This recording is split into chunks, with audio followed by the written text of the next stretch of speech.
psiquiatra, del analista, del psicoanalista, del terapeuta. Son espacios necesarios en la vida de todos nosotros.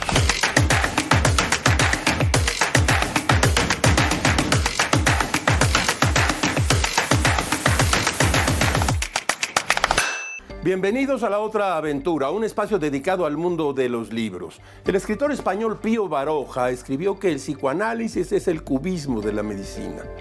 Usted lo sabe. Fundado en 1896 por el neurólogo austriaco Sigmund Freud, el psicoanálisis tiene como objetivo el tratamiento de los trastornos mentales mediante el uso de la palabra, canal privilegiado para llegar a los conflictos inconscientes del individuo. La vida psíquica, el inconsciente, la cura mediante la palabra y los sueños dejaron de ser, en los albores del siglo XX, materia única del arte, de la literatura, de adivinos, cabalistas y oráculos para instalarse en el centro de la ciencia médica. Su relación con la literatura es manifiesta. Comparten el descubrimiento de instancias ocultas de la vida mental de los hombres a través de su relato. La narración es fundamental, tanto para la literatura como para el psicoanálisis, tanto para la narrativa como para el momento terapéutico. Al igual que el lenguaje en general, lo que se dice y lo que no. El profesor Jeffrey Berman, en su ensayo titulado Escritores de ficción psicoanalítica, cuenta que Sigmund Freud le confió lo siguiente a Wilhelm Scheckel durante una caminata por el bosque de Berchtesgaden. En mi mente siempre construyo novelas basándome en mis experiencias como psicoanalista. Mi deseo es convertirme en novelista, pero aún no. Quizás en los últimos años de mi vida. Son muchos los escritores que han señalado las virtudes terapéuticas de la literatura. Escribir como terapia, sondear las oscuridades de su propia psique como método artístico. Pero el psicoanálisis no solo aportó al método de la terapia analítica al campo de la medicina y la psiquiatría. La crítica psicoanalítica cubrió todas las instancias de la producción intelectual humana desde su aparición. Con dos libros de cabecera, Hamlet y Edipo Rey, el doctor Sigmund Freud inició un camino a sitios insospechados hasta entonces. La literatura y los escritores nunca volvieron a ser los mismos. Las facultades del lenguaje y la palabra salieron de su prisión retórica y obtuvieron un sitio privilegiado en el mundo y en el método científico. No se vaya. Hoy vamos a hablar de literatura, de análisis, de terapia, de psicoanálisis, de sueños, traumas y recuerdos infantiles. Hoy los escritores van al diván, pero usted también podría asistir y también podría descubrir asuntos interiores de su vida. ¿Y qué le digo? Como todas las semanas fue Adolfo Bioy Casares quien escribió que leer era la otra aventura y que la primera era probablemente la vida misma. Y la vida misma también es una especie de terapia. Estamos aquí en La Otra Aventura.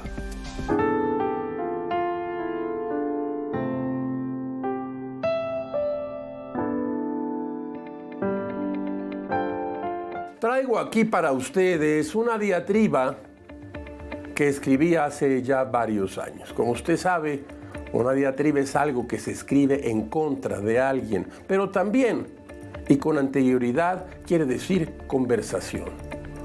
Este texto lo publiqué justo en este libro de Cal de Arena. Muchas veces pisé la sombra ilusionada del diván.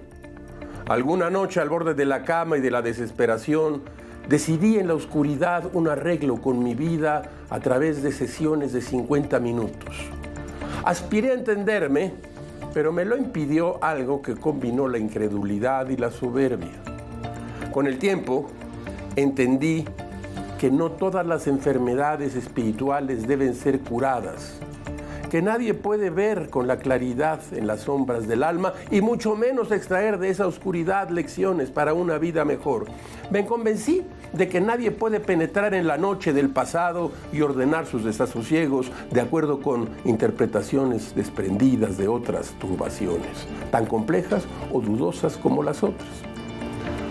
Como muchas utopías modernas, el diván me parece un sueño hermoso, pero imposible. Deseché ese secreto deseo como muchas otras cosas que parecen útiles a los 30 y tantos y que uno deja pasar al borde de los 40 sin voluntad retentiva. Con inusitada frecuencia regreso a la noche de una fiesta en la que se cantó con mariachi, se bailó, se bebió y a una hora inolvidable un analista más o menos conocido en el medio les obsequió a los invitados una rutina de magia con sombrero de copa, barajas, mascadas y todo. Entonces yo tuve la sospecha fulminante de que aquella cosa del estudio del inconsciente no servía para un demonio. Desprendida de esa noche mágica de decepción, ha vuelto en estos días la noticia de una fatalidad ardiente, la del reconocido psicoanalista que murió de un infarto en un acto de amor, como si su corazón desmintiera con su renuncia a este mundo toda la historia del descubrimiento de Sigmund Freud. Según mis cálculos, el psicoanálisis ha demostrado en muy pocos años y como ninguna otra disciplina moderna su absoluta inutilidad. Los años 70 y 80 en México y sospecho en el mundo entero son una prueba irrefutable de que la verdadera vocación del psicoanálisis es el fracaso. Apenas había escrito estas líneas, me invadió un desasosiego desconcertante y quiero contárselo ahora a usted, años después de que yo escribí este texto. A modo de antídoto fabriqué una reprimenda. Me imaginé avergonzado a las puertas de un reputado analista, pagando con mansedumbre mi opinión, la mirada clavada en las puntas de mis zapatos, implorando perdón sin más arma que la súplica de una estación en el diván y en mi vida destrozada por las ilusiones violentadas y las promesas incumplidas, como nos pasa, usted lo sabe, a todos nosotros. Yo creo, y esta es la opinión que me forjé con el tiempo, que el psicoanálisis es una de las grandes cosas que se han inventado y que Sigmund Freud es, como usted bien lo sabe, uno de los grandes personajes que ha dado el conocimiento humano. Aquí, en Escritores que van al diván y libros que hablan de divanes.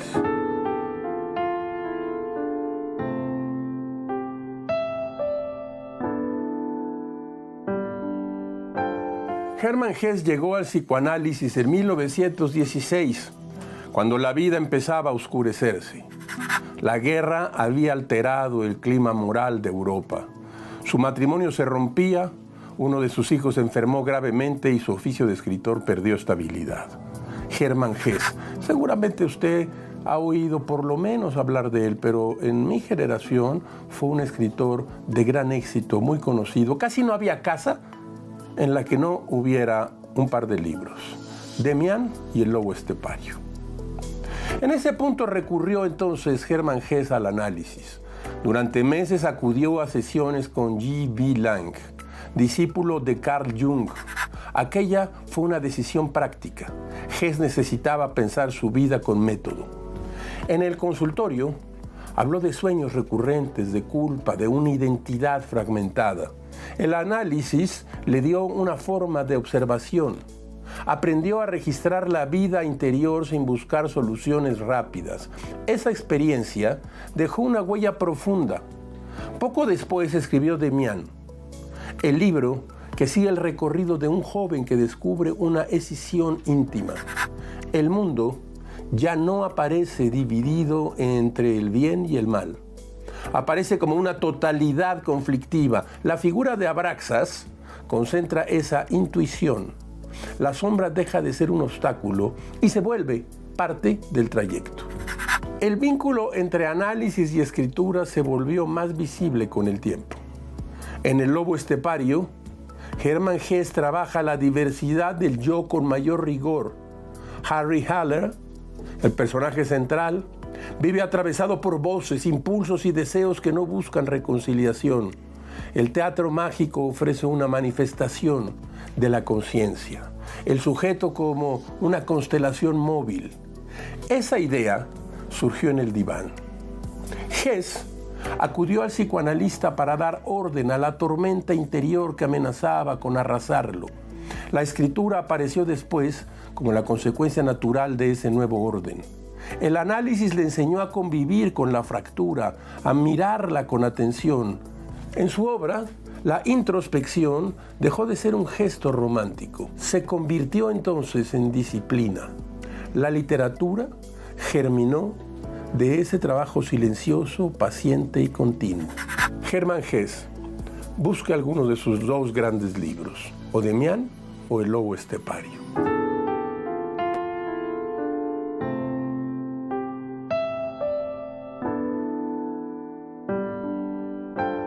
Hace poco tiempo yo descubrí a un escritor que me gustó y me impresionó. Es el escritor búlgaro Georgi Gospodinov. Irrumpió en el panorama mundial de la literatura cuando una de sus novelas, Las Tempestálidas, fue merecedora del premio Booker. Sus relatos del interior están tocados por la máxima de William Faulkner: el pasado nunca muere, ni siquiera es pasado.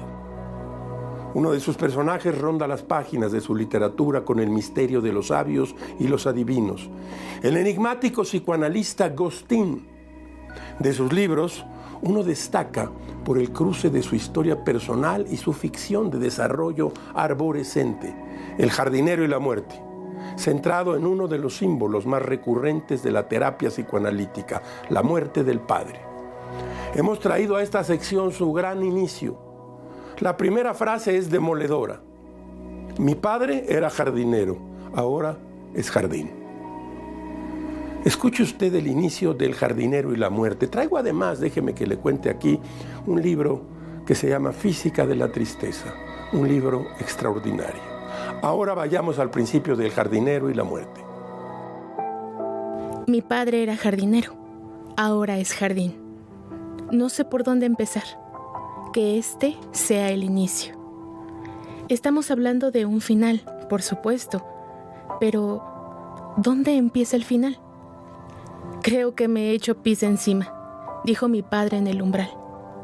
Estaba en el marco de la puerta de entrada, dolorosamente consumido, algo encorvado, con esa inclinación característica de las personas altas. Lo trajeron a Sofía tarde por la noche, a finales de noviembre. Había viajado 300 kilómetros en el asiento de atrás, tumbado para mitigar el dolor. Yo había conseguido que le dieran hora para hacerse unas pruebas al día siguiente. Me he hecho pis encima, repitió, culpable como un niño pequeño, a modo de disculpa y con esa típica autoironía suya. Para hacer el ridículo no hay edad. No pasa nada, dije. Y nos pusimos a cambiarle la ropa en el pasillo, cerrando la puerta hacia el salón. Tengo miedo, me dijo mi hija en voz baja al oído en cierto momento. Ahora me doy cuenta de que ella fue la primera en sentirlo. Yo aún no lo sabía. No quería saberlo. Quiero avisar desde ya que al final de este libro el protagonista muere. Ni siquiera al final, más bien por la mitad. Pero luego vuelve a estar vivo, en todas las historias de antes de irse y en las de después. Porque como decía Agustín, en el pasado el tiempo no fluye en una sola dirección.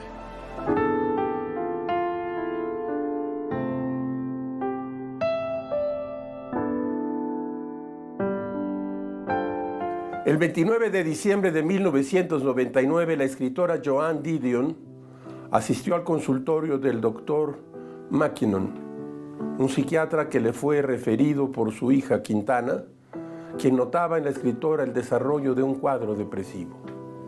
Para aquel día, Didion llevaba ya un par de semanas asistiendo a las sesiones del doctor Mackinnon y una de sus principales preocupaciones estribaba en la pastilla que le había prescrito. Didion le dijo a su psiquiatra que el Zoloft, medicamento utilizado comúnmente para tratar la depresión y la angustia, le hacía sentir que perdía su principio organizador. Esa sensación, ha contado la propia Didion, tenía que ver con la idea tan rígida que tenía sobre su bienestar físico y su profundo miedo a perder el control de sí misma. Esta visita al consultorio psiquiátrico está contada en el libro Apuntes para John. Yo lo traigo aquí en dispositivo y se acaba de publicar justo hace unos meses del 2025. El título del libro se debe a que el destinatario de estas notas es John Gregory Dunne, escritor y esposo de Joan Didion. En otro de los apuntes de la bitácora sobre salud mental, Didion escribió: le he preguntado al doctor Mackinnon qué hace aquí una mujer adulta, una mujer que vive en el mundo y tiene un sistema de defensa, bien que mal, bastante funcional. A la pregunta, el psiquiatra respondió: a veces pasan cosas en nuestra vida que toman al asalto incluso las defensas mejor construidas. Eso le respondió el psiquiatra a esta magnífica escritora que es Joan Didion. Probablemente a usted alguna vez se lo han dicho, o probablemente a mí también. ¿Ha ido usted al psiquiatra? Por aquellos meses, Didion se encontraba particularmente angustiada porque su hija Quintana, quien atravesaba por las oscuridades del alcoholismo, la relación entre Didion y su hija era, de acuerdo con el testimonio y el diagnóstico del psiquiatra, una relación de codependencia entre dos personas con patrones neuróticos similares. En el análisis, Didion habló sobre la culpa, sobre su trabajo, sobre sus preocupaciones por el dinero, su miedo a la enfermedad, la relación con su madre y su infancia. Didion pretendió que dichas sesiones le ayudarían a mejorar la compleja relación que tenía con su hija. Didion tenía y temía que Quintana pudiera estar en peligro y no sabía cómo acercarse a ella sin entrar en una confrontación que rompiera de forma definitiva la confianza entre ambas. Yo creo que esto ha ocurrido y ocurre todos los días en las casas mexicanas, en muchas casas mexicanas, la relación de la codependencia, de la adicción y el choque entre ambas.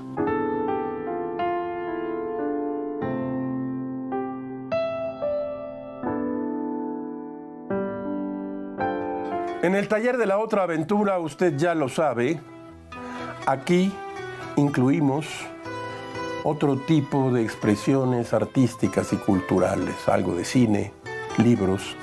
Pero hoy quiero empezar con una canción que usted ha oído muchas veces. Se llama Oiga Doctor y su autor es Joaquín Sabina. Escuchemos un momento. Oiga doctor, devuélvame mi depresión. No ve que los amigos se apartan de mí. Dicen que no se puede consentir esa sonrisa idiota. Joaquín Sabina. Si se trata de divanes, usted debe recordar en Los Soprano al gran capo y grandísimo actor Gandolfini en las largas sesiones con una guapa e inteligente psicoanalista. ¿Usted lo recuerda? Pues si no lo recuerda, debe ver Los Soprano. Y otro que fue años y años al psicoanálisis, muchos años, Woody Allen. Y todas sus películas, Annie Hall, Amor y Muerte, Manhattan. Aquí hay no solo psicoanálisis y terapia, sino también gran capacidad para narrar. Y muy probablemente haya visto, porque yo lo vi en aquel entonces como muchos de ustedes, Terapia. Así se llamaba la primera y la segunda temporada, Terapia. Si no la ha visto, consígala. Hay que volver sobre las viejas series, sobre las antiguas películas que nos dieron algo. No todo es la perpetuidad de una novedad. Regrese, vaya. Y un libro que a mí me gusta muchísimo. Antonio Tabucchi, el gran escritor italiano, Sueños de Sueños. Aquí va a encontrar usted los sueños más locos, descabellados, quizás absurdos, pero igual reveladores. No se lo pierda, está publicado por Anagrama. Antonio Tabucchi, Sueños de Sueños. En el taller de la otra aventura.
De la mesa de novedades, mire usted, Joaquín Mortiz, que es un sello que ha rehabilitado, que ha restaurado, por decir así, la editorial Planeta, ha publicado este pequeño libro fundamental de las letras mexicanas y también de la historia mexicana, Muertes Históricas. Y además, febrero de 1913. Es la Biblioteca Martín Luis Guzmán. Es un libro único, excepcional. Mire usted lo que tenemos aquí. Se han acercado a la editorial Callarena las hijas de Emilio García Riera y su viuda, Cristina Martín. Una de las hijas de García Riera, por cierto, magnífica escritora, Ana García Bergua. También están Alicia y Amanda, que es dibujante y retratista y de las buenas. Pues ha salido un libro que son las memorias de Emilio García Riera, 70 años de ser yo. Él murió un poco después de haber terminado este libro. Son sus memorias. Cómo aprendió a ver cine, cuáles eran sus compañeros, qué escritores conocía. Es toda una época, es un libro excepcional. Y también la primera parte que se publicaron hace ya muchos años y estaban agotadas estas ediciones, El cine es mejor que la vida. ¿Qué opina usted? ¿Es mejor o es peor? Yo creo que el cine es mejor que la vida. De la mesa de novedades. La noche del 22 de septiembre de 1939, el día antes de morir, el doctor Sigmund Freud, intérprete de los sueños ajenos, tuvo un sueño. Soñó que se había convertido en Dora y que estaba cruzando una Viena bombardeada. La ciudad estaba destruida y de las ruinas de los edificios se alzaba una nube de polvo y de humo. Pero en aquel momento se cruzó en la Rathausstraße con Frau Martha, que avanzaba en el Neue Freie Presse, abierto ante sí. «Oh, querida Dora», dijo Frau Martha, «acabo de leer precisamente ahora que el doctor Freud ha vuelto a Viena desde París y vive justo aquí, en el número 7 de la Rathausstraße. Quizá le sentaría bien que lo visitara». Y mientras lo decía, apartó con el pie el cadáver de un soldado. El doctor Freud sintió una gran vergüenza y se bajó el velo del sombrero. «No sé por qué», dijo tímidamente. «Porque tiene usted muchos problemas, querida Dora», dijo Frau Martha. «Tiene usted muchos problemas. Como todos nosotros, necesita confiarse a alguien. Y créame, nadie mejor que el doctor Freud para las confidencias. Él lo comprende todo acerca de las mujeres. A veces parece incluso una mujer, de tanto como se ensimisma en su papel». Escuche usted esta breve crónica de bolsillo. Hoy, en esta emisión que tiene que ver con el diván, la terapia, el análisis. ¿Es necesaria la terapia en la vida de los seres humanos? Le respondo rápidamente, sí. Hay un momento en el cual estos espacios y estos profesionales que manejan el vínculo de las emociones pueden sernos extraordinariamente útiles. Yo mismo, le confieso, en algún momento de mi vida, en algún momento difícil, asistí al diván o a la silla, a ese lugar en el que uno se habla a sí mismo a través de asociaciones libres. La terapia es una de las mejores herramientas, no solo para conocernos, sino para ser más aptos para la vida.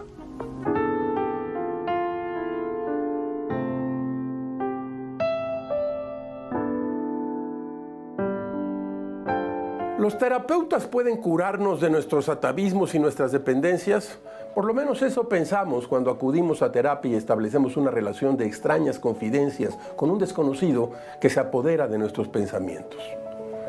En La vida a ratos, este libro que hemos traído aquí ya algunas veces, de Juan José Millás, cuenta sobre un terrible jueves en que su psicoanalista le avisó que no podía atenderlo por una enfermedad. Dice así este breve relato de Millás: «Me deja un mensaje mi psicoanalista. Sigue enferma y tampoco podrá atenderme hoy. Tengo un amigo cuya psicoanalista falleció en mitad del tratamiento. No es lo mismo, pero también molesta, claro. Le resta omnipotencia y yo. Hoy por hoy necesito una psicoanalista omnipotente, como mi madre. Sé que lo analizaremos en la próxima sesión, si no se muere. Cruzo los dedos, escribe Millás, y que ella me dirá por qué necesito recordar a mi madre como una mujer que todo lo podía. Yo le diré que mi madre lo podía todo y ella preguntará si estoy seguro de lo que digo y entonces yo diré, al borde de las lágrimas, que no, que en realidad mi madre era muy frágil, pero que reconocerlo me fragiliza a mí. Para sustituir la sesión, me voy al baño turco, donde permanezco más tiempo del aconsejado. El baño turco me trae recuerdos del útero materno. Le recuerdo que si usted quiere seguir el contenido íntegro de nuestros guiones, así como la bibliografía completa de los libros que traemos cada semana al programa y que le recomendamos, solo tiene que buscar nuestras redes sociales. Tenemos YouTube, Instagram, Facebook, X y Substack. Juan José Millás, El Diván, escritores que van al psicoanalista, al analista, al psiquiatra, a hablar de lo más profundo de su ser.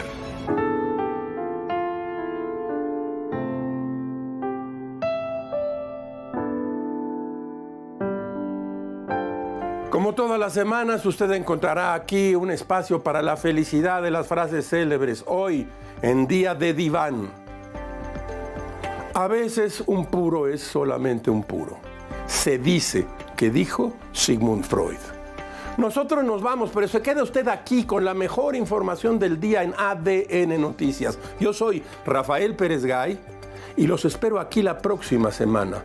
Abres una puerta y aparece un mundo. Eso es un libro.